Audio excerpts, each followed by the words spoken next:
Hi friends, welcome to my channel Varahi PPR world. ఈరోజు నేను మీకు ఈ వీడియోలో గాయత్రి దేవి అమ్మవారిని నేను ఇక్కడ చూపిస్తున్న విధంగా రంగోలీతో వేసుకున్నానండి. సో మీకు నచ్చితే please like, share and subscribe to my channel. మరియు అదే కాకుండా నేను అమ్మవారిని ఇక్కడ ఎందుకు ఈ విధంగా రంగోలీతో వేసి చూపించాను అంటే, కొద్ది రోజుల్లో మనకు దేవీ నవరాత్రులు ప్రారంభం అవ్వబోతున్నాయి కాబట్టి అమ్మవారిని తలుచుకొని నేను ఈ విధంగా రంగోలీ వేయడం స్టార్ట్ చేశాను.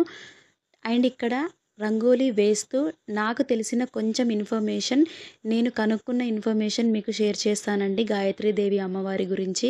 ముందుగా గాయత్రీదేవి అమ్మవారు అనే రూపం మన మనసులోకి వచ్చింది, మనకు గుర్తొచ్చింది అనగానే ఖచ్చితంగా మనకు 5 ముఖాలు కనిపిస్తాయండి. అంటే గాయత్రీదేవి అమ్మవారికి పంచముఖి అమ్మవారు అని కూడా అంటారు. ఎందుకు అనంటే అమ్మవారికి 5 ముఖాలు ఉంటాయి కాబట్టి.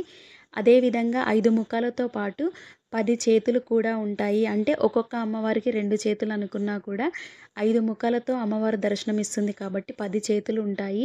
ఒక్కొక్క చేతిలో ఒక్కొక్క ఆయుధంతో అమ్మవారు ఉంటుంది.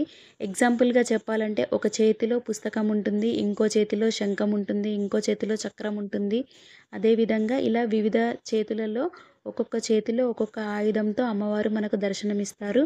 మరీ ముఖ్యంగా దేవీ నవరాత్రులలో మనము రెండవ రోజు, అంటే మా సైడ్ నాకు తెలిసిన విధంగా దేవీ నవరాత్రులలో రెండవ రోజు గాయత్రీదేవి అమ్మవారి రూపాన్ని కొలుచుకుంటాము అని అంటారు. మరియు అలాగే గాయత్రీదేవి అమ్మవారికి 5 ముఖాలు ఉంటాయి కదా. సో 5 ముఖాలు పంచభూతాలను మనకు తెలియజేస్తాయి. అంటే భూమి, నీరు, అగ్ని, గాలి, ఆకాశం, ఇలా పంచభూతాలకు అమ్మవారి ముఖాలతో మనకు ప్రతీక అని చెప్పేసి పెద్దవాళ్ళు చెప్తూ ఉంటారు. అదేవిధంగా గాయత్రీదేవి అమ్మవారిని సావిత్రీదేవి అని కూడా పిలుస్తారంట. ఓం భూర్భువస్సువః తత్సర్వితుర్వరేణ్యం భర్గో దేవస్య ధీమహి ధియో యోన ప్రచోదయాత్ అనేది మనం గాయత్రీదేవి అమ్మవారి మంత్రంగా జపిస్తాం కదండి. ఉన్న అన్ని మంత్రాల్లోకెల్లా గొప్ప మంత్రం గాయత్రీదేవి మంత్రం అని చెప్తూ ఉంటారు. మరియు అదేవిధంగా మనకి ఏదైనా ఆందోళనగా ఉన్నా, భయంగా ఉన్నా, ఇలా ఏదైనా దేనికైనా భయపడుతూ ఉన్నా ఈ అమ్మవారి మంత్రాన్ని జపిస్తే చాలు మనకు ధైర్యం వస్తుంది అని చెప్పేసి అంటారు. సో అందుకని వీలైనన్ని సార్లు దేవీ నవరాత్రి టైంలో మనం ఈ మంత్రాన్ని జపిస్తూ ఉండాలి. గాయత్రీదేవి మంత్రాన్ని మనం ఉదయం పూట అయినా, మధ్యాహ్నం పూట అయినా, సాయంత్రం పూట అయినా, అంటే ఏ వేళలో అయినా అమ్మవారిని మనం గాయత్రీదేవి మంత్రంతో జపించవచ్చండి. అది చాలా అంటే చాలా శ్రేయస్కరమైనది.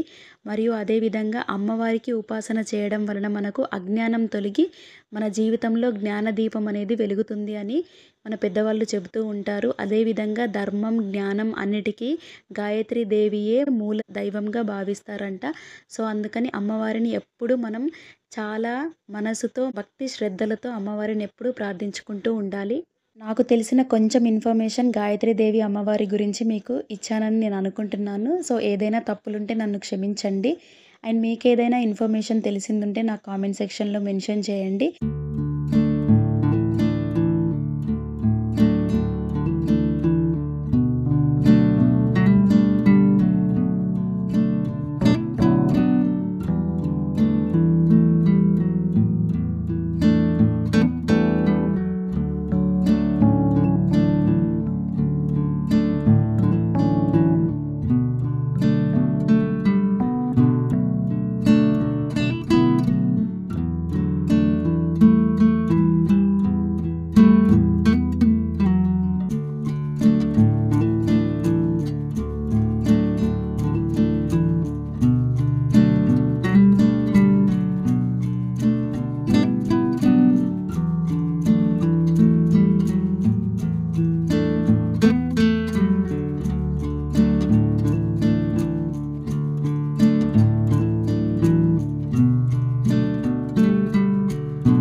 సంవత్సరం కూడా నేను చాలా బాగా నవరాత్రులు పూజ చేసుకోవాలి అని అనుకుంటున్నాను.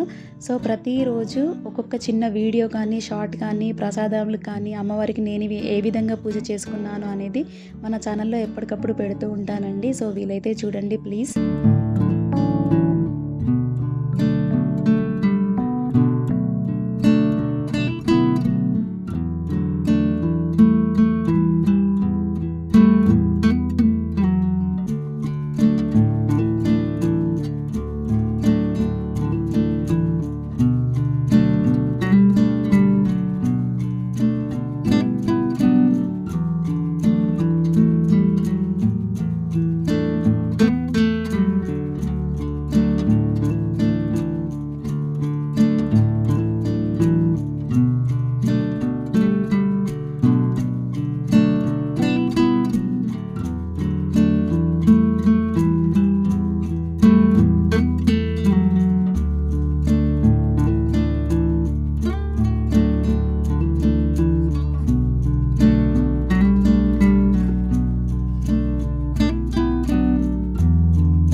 చివరి వరకు స్కిప్ చేయకుండా వీడియో చూసినందుకు థ్యాంక్ యూ సో మచ్ అండి. ఎప్పుడు మన ఛానల్ని ఫాలో అవుతూ ఉండండి అండ్ మీ సపోర్ట్ని నాకు తెలియజేస్తూ ఉండండి.